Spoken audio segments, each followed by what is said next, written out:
30 நாட்கள் நான் சொல்கிற இந்த விஷயத்த ட்ரை பண்ணி பாருங்க. உங்கள் வாழ்வில் பெரிய மாற்றத்தை உணர்வீர்கள்.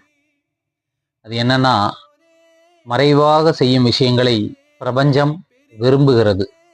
அதுக்கு நான் ஏற்கனவே 2 விஷயத்த உங்களுக்கு சொல்லி கொடுத்துருக்குறேன்.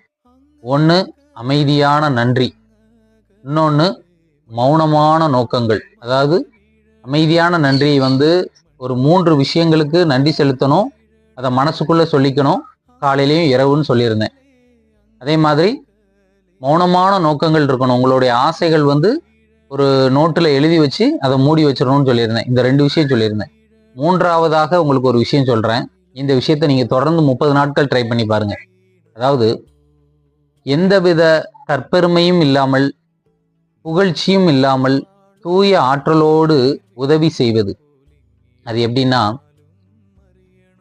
ஒரு உதவி செய்யுங்க, ஆனால் யாருக்கும் தெரியாமல் செய்யுங்க. இது எப்படி செய்யறதுன்னா, ஒரு ஃப்ரெண்டுக்கு காஃபி வாங்கி கொடுங்க, இல்லைன்னா அவனுக்கு ஒரு புக்கு பரிசு கொடுங்க. இந்த மாதிரி சிறு சிறு உதவிகளை எதிர்பார்ப்பு இல்லாமல் செய்யுங்கள். இது எப்படி சொல்லப்பட்டிருக்குன்னா, வெளிப்பாடு இல்லாத கொடை ஆழமான செழிப்பை ஈர்க்கிறது. ஞாபகம் வச்சுக்கோங்க. வெளிப்பாடு இல்லாத கொடை ஆழமான செழிப்பை ஈர்க்கிறது.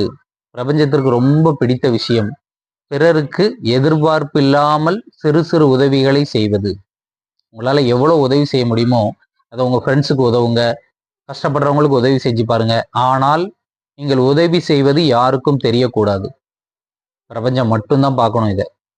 அதனாலதான் அந்த காலத்திலேயே இந்த சூட்சமத்தை அழகா சொல்லுவாங்க. வலது கை கொடுக்கறது இடது கைக்கு தெரியக்கூடாதும்பாங்க.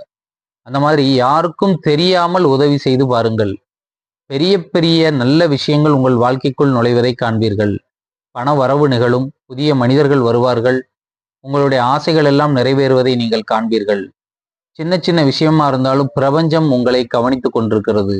பிரபஞ்சம் உங்களை நேசிக்கிறது. பிரபஞ்சத்திற்கு பிரியமான விஷயங்களை செய்யுங்கள்.